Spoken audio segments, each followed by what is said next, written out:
Gordon. Oh. Okay. Jay Baba, oopsie. Hey, Baba. I'll be on, but I won't be seen sometime because of what I said before. Welcome to Storytime, folks.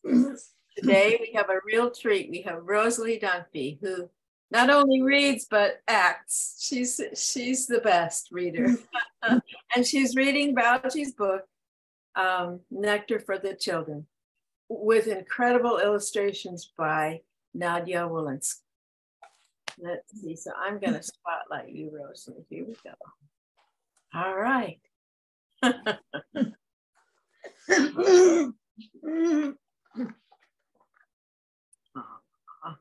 Chickens. Can you pick yourself out? Where's Waldo? We took Sergeant Higgins, a rooster and two hens this morning. The mischievous chicken. Before the beginning of creation, there was nothing. No space, no time, no form, nothing at all. Absolutely nothing. But there was one hen, and she had many children. Oh, there she is. She would keep them all under her wings. She would not allow any chick to come out. But there was a mischievous chicken who felt fed up with being under her wing for ages and ages, though there was no existence of time. One day, he was so fed up, he could not control himself.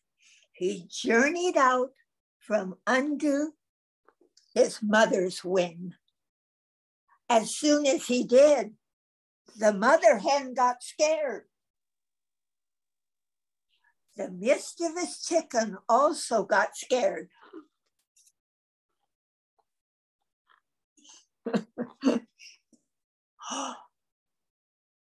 Because he saw a dazzling light. He could not face it. So he went back under his mother's wing. The mother hen was very happy. But this chicken was very, very mischievous. After ages and ages, he felt fed up. And again, he journeyed out.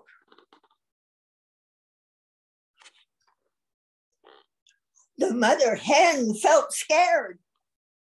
The mischievous chicken saw the dazzling light. But this time, the color of the light was different. Once again, he could not face it. He returned under his mother's wing. In this way, after ages and ages, he journeyed out 6 times. Each time he returned. Each time he journeyed out, the color of the dazzling light was different. He could not face it, and he would return. One day, he was so fed up, he could not control himself. He journeyed out from under his mother's wing. As soon as he did, the mother hen got scared. The mischievous chicken also got scared. Because he saw a dazzling light. He could not face it, so he went back under his mother's wing. The mother hen was very happy. I think I lost my place here. The dazzle got me. Continuing on. In this way, after ages and ages, he journeyed out 6 times. Each time he returned, each time he journeyed out. The color of the dazzling light was different. He could not face it, and he would return. Then the mother hen got upset and very angry. Quote, "This chicken is very mischievous. If he journeys out again, I will not allow him to be with me when he comes back." But this mischievous chicken again felt bored, though knowing fully well that the mother hen would not allow him to come back or give him any place. He journeyed out for the 7th time. Indeed, the mother hen no longer cared for him.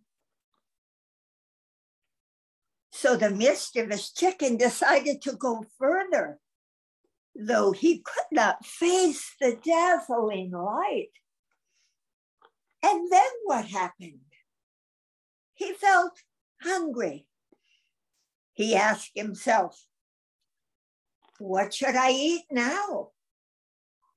Imagination came and said to him, "Don't worry, I am here. Eat as much as you like."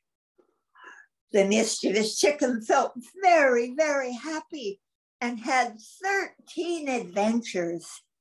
He went on eating and eating and eating things that he should not have eaten.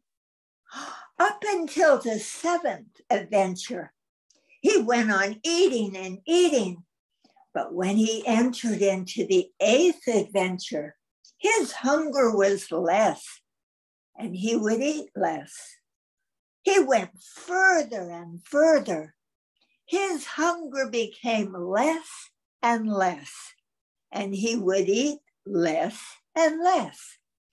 In this way, the mischievous chicken completed his 13th adventure. When he completed his 13th adventure, he did not feel hungry. He cried out, "What should I do now?" And he heard the words, "You eat yourself." So the mischievous chicken ate himself. And when he ate himself, he was all knowledge, all bliss, and all power. But when he looked around, what did he find? All the innumerable chickens that had been under the wing of the mother.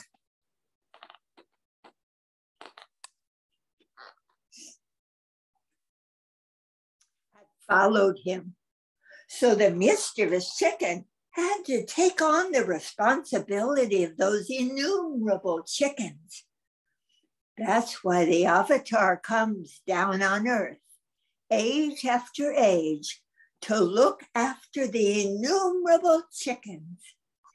He suffers because he is duty bound to look after them. He is the one who shoulders the responsibility. Also, the pictures, Rosalie, so you don't have to worry about it. Is that okay? Okay. There's no more pictures. So chicken. But it's so pretty. Yeah. Now, the explanation of the story is as follows. In the beginning, the mischievous chicken came out from under the mother hen's wing and saw the dazzling light. What was it? It was the 6th mental plane. And because he had no impressions at that time, he could not have any consciousness. The different colored lights that he saw represent the different colors of the planes inside of us. These are the planes of the subtle and mental sphere. When he entered the seventh adventure, he was near the gross world. When he felt hungry, he started eating. He made 7 adventures in the gross world. That is stone, vegetable, worm, fish, bird, animal, and human being. Until the 7th adventure, particularly in the animal stages, worm, fish, etc., and human being stage, he was eating and eating. But when he entered into the 8th adventure, he had no connection with the gross world. That's why his hunger was less. And it went on becoming less. When he reached the 13th adventure, that is, after crossing 4 planes of the subtle world and 2 planes of the mental world, there was no hunger. This is a state where you long and long for God to become one with him. When you cross the 6 planes of the inner world and you enter into the 7th plane, you become one with God. The mischievous chicken had 13 adventures. This means that he crossed 7 kingdoms of the gross world and 6 planes of the inner world. Then the voice said, "You eat yourself." It meant eat your false self completely. As long as the mind is there, you remain bound to the world. When the mind goes away, then you become one with God. What were the 7 journeys in the beginning? Coming and going and seeing the dazzling lights. The mischievous chicken was passing through the plains, but because he had no impressions, he could not experience anything in them.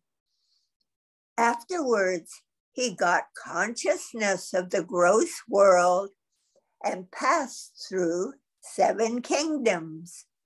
That is, from stone through human being. Again, he entered into the inner world, subtle and mental. But this time, he had impressions, and because of them, he could experience the inner world. We also travel to the 7th plane when we are in sound sleep. But we cannot experience being on the 7th plane. Why? Because we have gross impressions. When we wipe out gross impressions and have subtle impressions, then we experience the subtle world. And when we wipe out subtle impressions, then we experience the mental world. We have to become impressionless. That's why the mind has to be annihilated. And when the mind is annihilated, we experience God. The mischievous chicken, after becoming God, looked around. That was a sign of coming down to creation consciousness. When someone becomes one with God, they achieve the goal of life, but they cannot work for the universe. Why? Because for that person, he alone exists. . Nothing exists besides himself. since he only finds himself, for whom should he work? The perfect masters and the avatar work for the universe. It is their duty. But if someone gets God consciousness, creation consciousness is also necessary to work for the universe.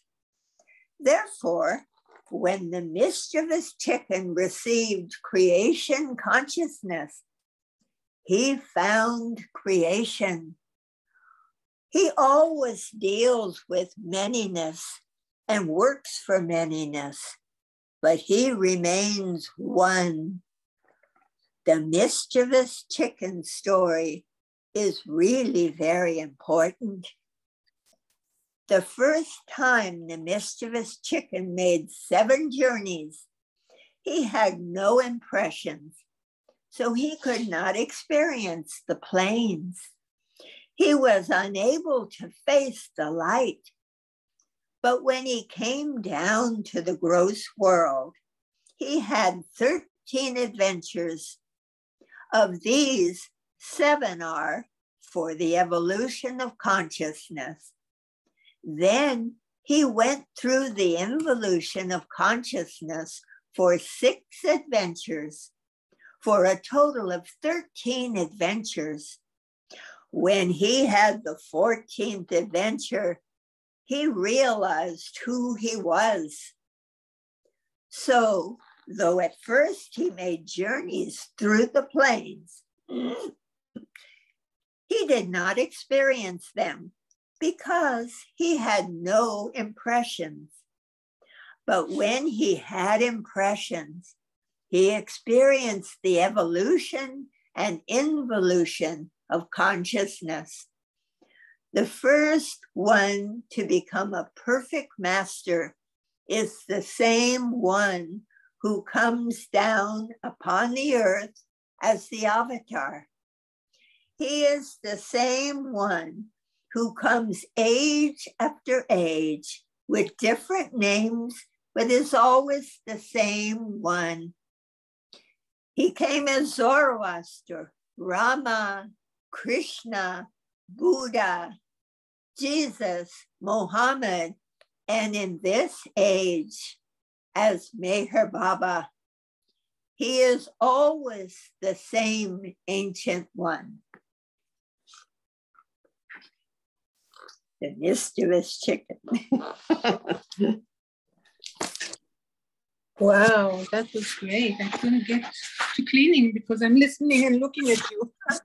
And that's so nice that you put up the pictures. Yeah, I think this baby's the way to do it. Huh? Yeah, I want to share that poem of Brabazon. It's brief and,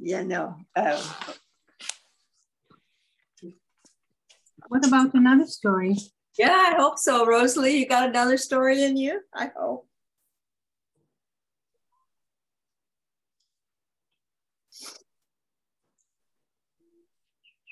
Yeah, we're just working out the best way to do this. I think it works for me to show the pictures. Where'd she go? Yeah, it's the poem about Christmas because it speaks about the whole journey. Dear Christ, upon this Christmas morn, let all men weep that you were born. Upon this earth that's thought so fair, that's but the cross that you must bear. The beauty of the budding rose, the lovely diamonds of the dew, proclaim not but the pain you chose, that we might live one day as you. All lovers speak, all infants cry, all sick beds sweat and dying groan. Is you in us that we may die to us and live as you alone. Let us then, brothers, lift our hands and pledge our souls in holy bands to labor for him through the lands, till earth itself in Christhood stands. You read it again? Yeah, I love it, you know. Dear Christ, upon this Christmas morn, let all men weep that you were born. Upon this earth that's thought so fair, that's but the cross that you must bear. The beauty of the budding rose, the lovely diamonds of the dew, proclaim not but the pain you chose, that we might live one day as you. All lovers speak, all infants cry, all sick bed sweat and dying groan. Is you in us, that we may die to us and live as you alone. Let us then, brothers, lift our hands and pledge our souls in holy bands to labor for him through the lands, till earth itself in Christhood stands. Wow, that's just beautiful, so powerful. Wow. So can you choose another story, Rosalie? Will you do one more? Yeah, they're shorter. Yeah. That was the whole journey. That was longer. I like to think of it not so much as a long journey, but a longing journey.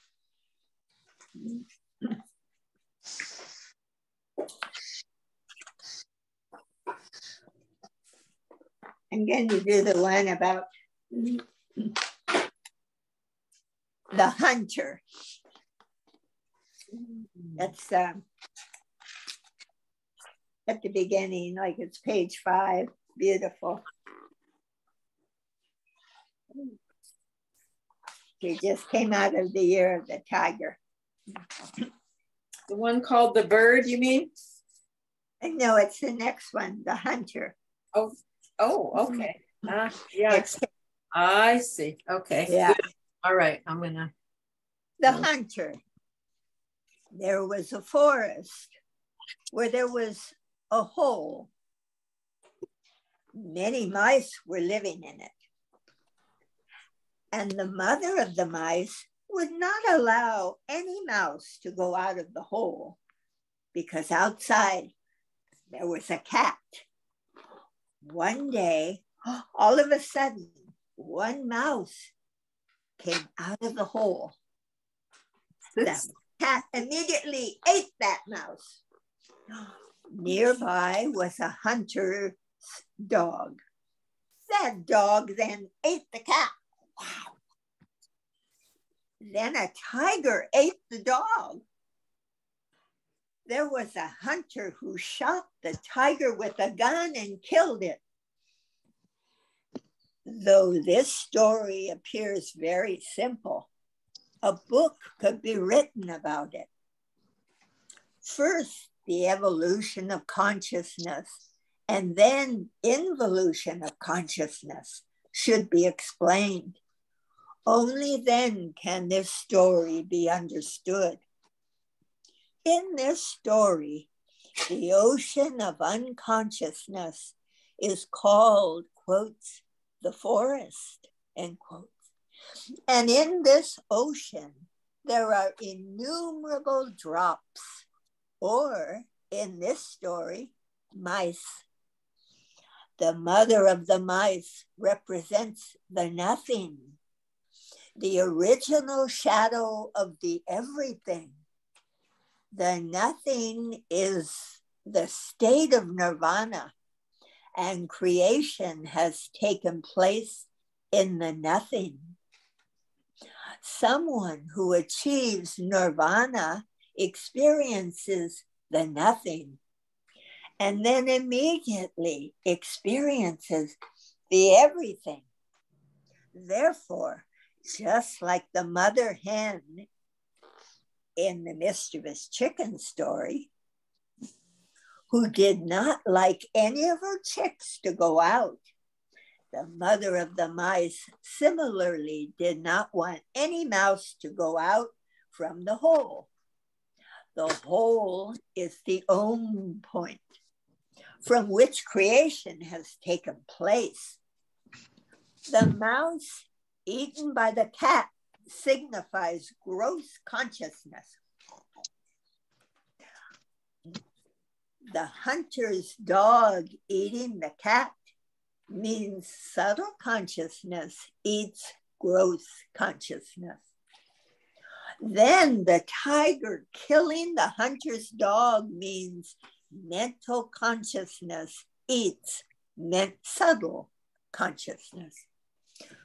Though the tiger has achieved mental consciousness, still the journey of consciousness is not complete. Therefore, the hunter shoots the tiger with a bullet. The hunter represents a perfect master, and the killing of the tiger means that the tiger gets real consciousness, the consciousness of God.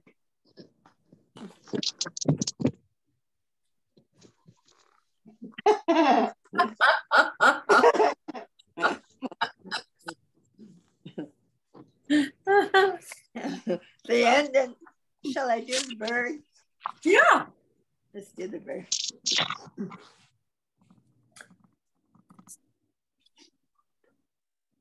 The bird. Once there was a forest, and in that forest, a bird flew and flew until it reached a palace. In front of the palace was a mirror. When the bird approached the mirror, it thought that another bird was behind it. In fact, that second bird was the first bird's own reflection, a shadow, its illusion. But the real bird thought that the reflection was another bird. So it started pecking against the mirror with its beak. The bird got tired from continuously doing this. It did not understand that there was nothing in the mirror but its own reflection. This story was told by beloved Baba and depicts different states of consciousness. In fact, these states or planes, gross, subtle, mental, are nothing but illusion. Really speaking, the subtle and mental states are fine illusion, while the gross state is not fine illusion. And these states exist in order for us to know illusion as illusion and reality as reality. The reflection, the shadow, has no existence. It is just nothing. Since the reflection was an illusion, to think it exists is delusion. And as long as you go on thinking that nothing but the world exists, you will find yourself in illusion. This story shows that we take illusion as real, though it is not there. Therefore, it is necessary that we have the knowledge that illusion is illusion and has no existence. Only God exists, and whatever appears to exist besides God is nothing but illusion. The bird. Oh, is that it? Yeah. Ah. Sure. Are you game for a couple more? Yeah. I'm going to do the she mouse. All right. All right, I'll show her what you mean. The she mouse. There was once a saint who lived in the Himalayas. He wanted to remain in a trance, undisturbed. So he made a circle and sat inside. Many insects, however, would disturb the saint until a little she mouse came along. She ate all the insects, thus allowing the saint to remain undisturbed. When the saint came out of his trance, he found the she mouse eating the insects. He was very, very happy that the she mouse, and said to her, "Ask me for anything today, and I will give you that boon." The she mouse replied, "I want to become a most pretty girl." "So be it," said the saint. "You will become a most beautiful and pretty girl." Instantly, the she mouse was transformed into a most beautiful girl. The girl who had been a she mouse went to the sun and said to him, "You are the most powerful and I am the most pretty, so marry me." "I am not the most powerful," the sun replied. "The clouds are more powerful than me because they can cover me." The girl then went to a cloud and said, "I am the most pretty and you are the most powerful, so marry me." The cloud said, "I am not the most powerful. The mountain is the most powerful because when I blow, the mountain checks me and prevents me from moving." The girl then went to the mountain and said, "You are most powerful and I am most pretty, so marry me." The mountain said, "I am not the most powerful. The mouse is most powerful because she makes holes in me."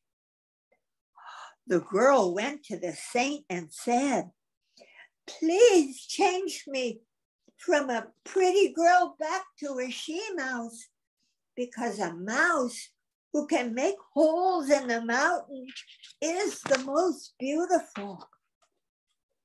The story is very significant. In the evolution of consciousness, you must pass through different kingdoms, but you cannot jump from any kingdom to the last one, being human being. Evolution is a natural process and happens according to divine will. God is infinite knowledge, infinite power, and infinite bliss. God can do anything according to his wish when he is in human form as the Christ or the Avatar. The she mouse achieved her ambition of becoming a beautiful girl, and she became a very beautiful one indeed. But this change was not according to divine will. Divine will is very, very natural. The she mouse had an ambition that she wanted to fulfill, and so it was. But then she had to come back to her original state. Had this transformation happened according to divine wish, there would have been no difficulty. She would have received a clear way to proceed further in the progression of consciousness. See how ambition becomes a great distraction on the path. How is ambition created? By the sanskaras of the 7-colored dress, composed of all thoughts, desires, ambitions, attractions, wants, likings, slander, backbiting, ego, pride, etc. This 7-colored dress is the garment of the mind. This 7-colored dress also goes on changing because it depends upon sanskaras. And the sanskaras are also changing. You spend your sanskaras and you create new ones. That's why you pass through different kingdoms and take different forms.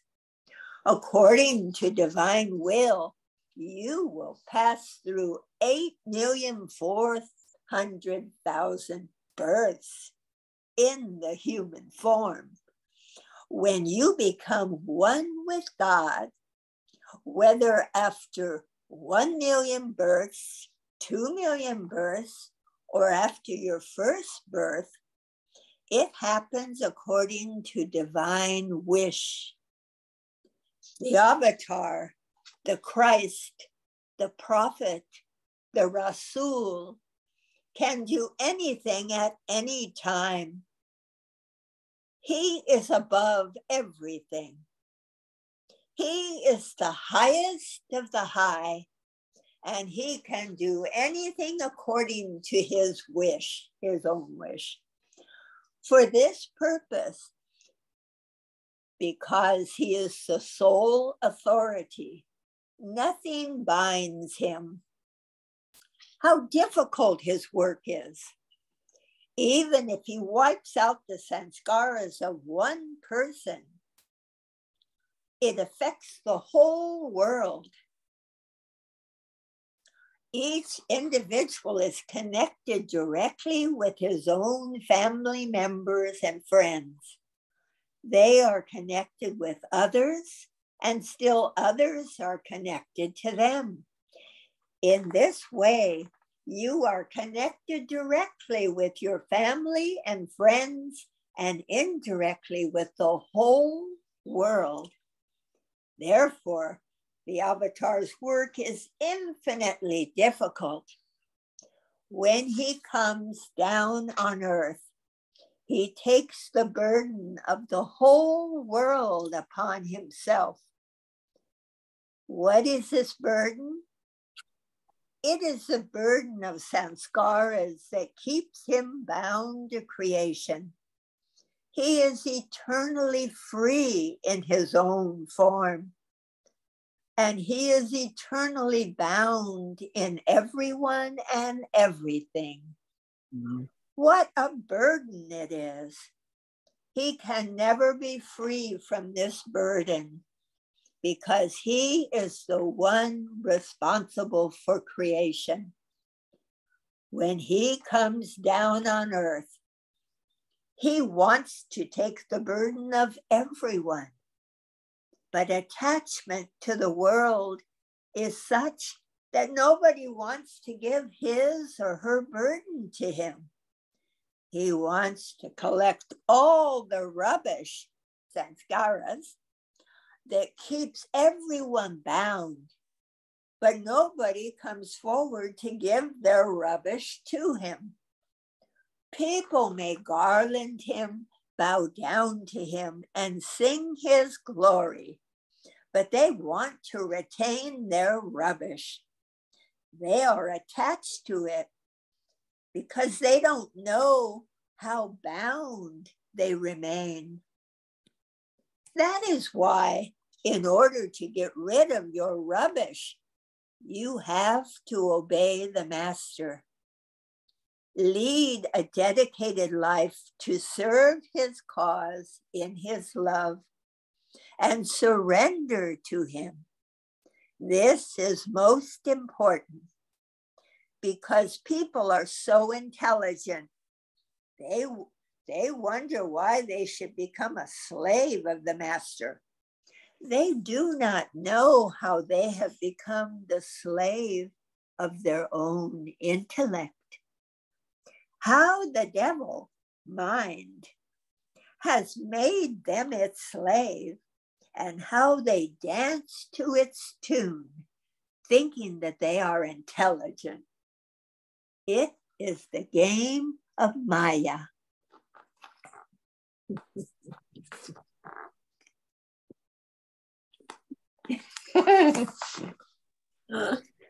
Fabulous. One more? One more. Now, I'll just do the next one. 7 fishes. Right. Mm-hmm. The 7 fishes.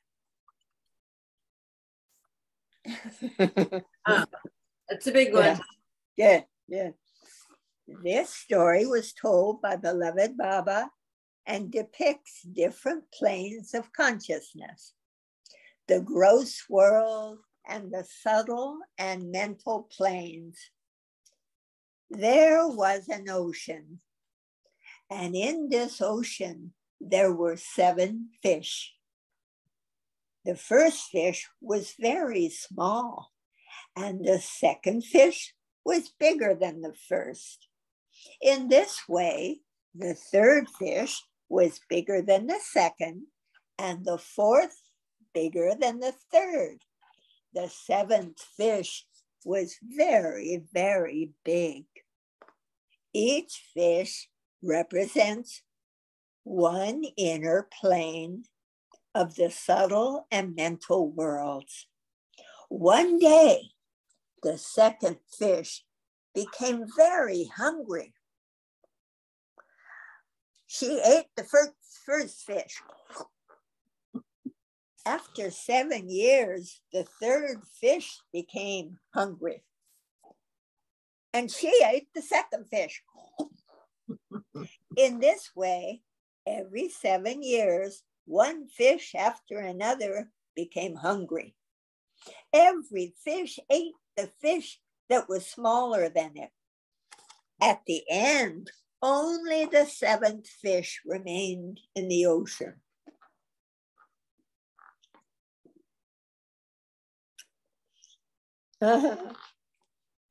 Now, in the 7th fish remained alone in the ocean. There were no other fish except her, and nothing was available to her except water. The 7th fish started drinking the water of the ocean.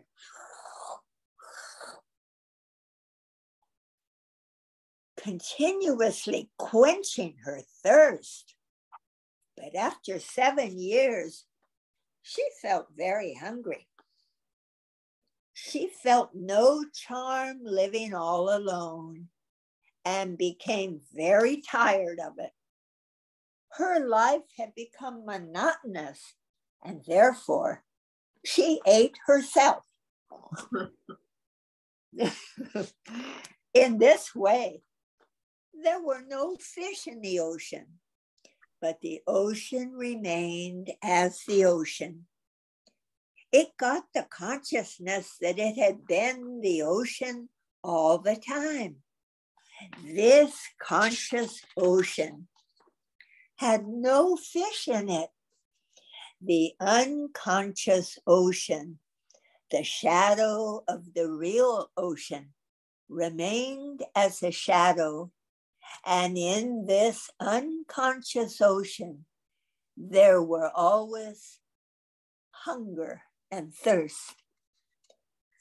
Until the time you cross all these planes and reach the 7th plane, you remain in illusion, gross illusion, subtle illusion, and mental illusion.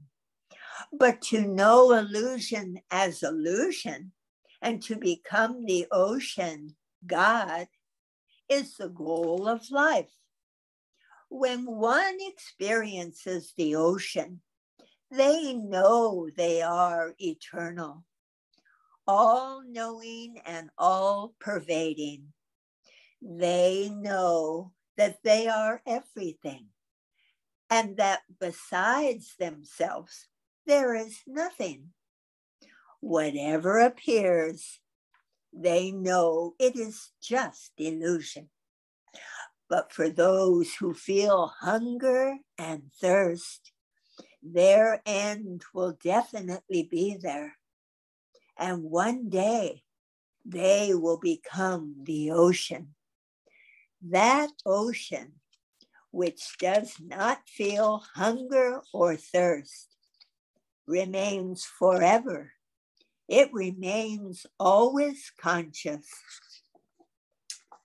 It makes me think of a Baba quote that I heard many years ago, and I love it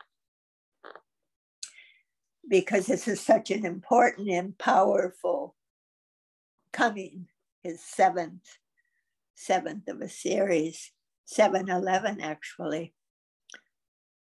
The time is rapidly approaching when a tidal wave will rise up out of the ocean of grace. Then the usual process by which the waters in the rivers flow into the ocean will be reversed, and the ocean waters will rush through the riverbeds. Be prepared to receive this overflow of my love. Meher Baba. Wow, that's great. Love it, Rosalie. Can we do one last one? Oh, okay. We're done. Okay, you have to okay. I'm just realizing. I'm really enjoying it. It's wonderful the way you read, and that it's Bhauji's book that is going to be presented with the photos and your reading. It's so beautiful, and I understand it quite differently than when I read it. Yeah. Mm-hmm. I was just realizing with this picture that this is a great big fish. Yeah. Yeah, this is the big seventh one, and then there are all the little ones over here. Yeah. You could just study these illustrations. Yeah. Okay. All right. I mean, it's just too bad there aren't more illustrations. Yes. This one is called The Infinite Ocean. This story is connected with the inner planes and is as follows. There are 6 oceans of the world, and there is one infinite ocean. These oceans of the world are connected to each other. Beyond these 6 oceans lies the infinite ocean. In the first ocean, there are millions of boats containing men and women. These men and women try to go into the next ocean by fighting and fighting against their lower selves. 3/4 of these men and women cannot destroy their lower selves and remain in the first ocean. Only 1/4 of them are worthy of reaching the second ocean. After reaching the second ocean, again, the war against lower selves begins for these men and women. Only a very few manage to reach the third ocean successfully. The fight continues against their lower selves in the fourth and fifth oceans until only a few men and women reach the sixth ocean. Now, they could not reach the seventh ocean, that is, the infinite ocean, by their own efforts. But 120 of them had the fire of love to the greatest extent. They were longing and longing to reach the seventh ocean. Because of their longing and helplessness, the boatman the avatar or Sadguru comes down to the sixth ocean and takes them to the infinite ocean. In this way, within a stipulated period of time, out of millions and millions of men and women, only 120 reach the seventh infinite ocean and find the goal of life. It is not easy to achieve God consciousness. This story depicts how difficult it is to go from one plane to another. Those who lose their gross consciousness in love for God can reach only the first inner plane of the subtle world. Therefore, what can we say about those who remain attached to the world and have no love for God? Only love can solve all problems. Only love can take one to God. But this love should be real. There should not be any hope or expectation in it. Meher Baba says, if you love me with the hope of getting something from me, that is not love. If you sacrifice something in order to get anything from me, it is like a blind man sacrificing his eyes in order to get sight from me. I am that beloved who should be loved because I am love itself. One who loves me for the sake of love can get infinite sight from me and then can see me as reality.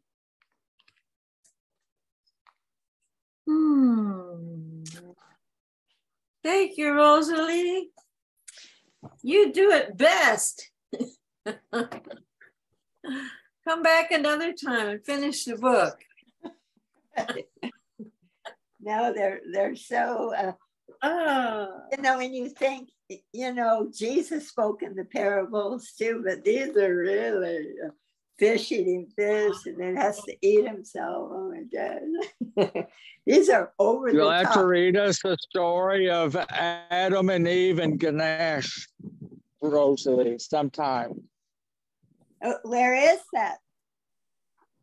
Is it in the book? In the book. Same as the mischievous chicken and the nothing and the everything. Yeah, it's in there. I see. Is it? Oh. I think so. Did you find your mischievous chicken story? Did you find that somewhere other than in Nothing and Everything? What you read first? This is your first story today. This is the book. Yeah, Nectar for the children. Yeah. Oh, for children. Oh. Yeah. Oh, cool. Oh, but, yeah. He was selling it to the Mandali. Yeah. Making it simple for them. I think we're all children, right? This is really a book for grown-up children. And Ralph, it's a whole book that Bhauji had. Nadia, do you know what Nadia Wolinska in India? She did all the illustrations. But I don't know about that one gun. Ralph, you find it. I think it's in here. Yeah, maybe you could find the story of Adam and Eve and Ganesh, because it doesn't ring a bell to me either. If you find it, you let us know, okay? Okay. Or Ralph, if you find it. Yeah, Ralph, you're muted here. It's that they are part of the book Nothing and the Everything. Oh, okay. Oh, all right. Not everything and nothing, but okay. Nothing and everything. Okay. Okay. Well, if you can. It's Val. Okay. Baba told him the stories and had him write them. Mm-hmm. Nothing. I think. Right. Okay. Yeah. Yes, Baba told him the stories and head bowed, you know, the use as they did for doing things. Okay. I think, if I remember right, Okay. if I'm not. Nothing in the everything. Okay. Well, You find it, you I let us know. can't drive into the phone. Just have to. Wonderful story. All right. Yeah. I'm on a mute. Okay. Okay. Well, okay, that's enough for you now, Rosalie. That's a lot of reading in an hour. Ooh, and heavy, heavy. Well, yeah. A lot to take in. Lot to take in. So thank you, you do it so well. When you did that Cobra the other day, I thought, oh my gosh, that was the best. That is, I'll never forget Bao saying Cobra, Cobra, Cobra. I mean, I can hear him saying certain words, you know. Thank you, Rosalie. Thank you. Yeah, thank you for the opportunity. Yeah, if you'll come back, in 2 weeks, that's when we do it again. Okay, we can finish the book probably. All right. I finished my painting listening to the stories. It was great. Yeah. Show us, Marcia. Show us. Or can you or no? Yeah. Here, I will get. Okay. You have to change the camera. Okay. Okay. Now you got to turn it sideways. Ooh, that's getting beautiful. I think it's finished. Yeah, you got to turn it one. Yeah, that's it. Oh, wow. I love you added color to his face. It's beautiful. Yeah. Yeah, I'll show you the picture. This is such a beautiful picture of him. I showed it a lot. Right. That look in his eyes. That's incredible. I agree. Yeah. Ooh. So beautiful. Yeah. It's funny, it picture reminds doesn't look as good as him. Pratap, when Pratap talks, there's stars above his head on the back wall. That's right. Okay, I'm going to stop recording. It doesn't mean we have to go away.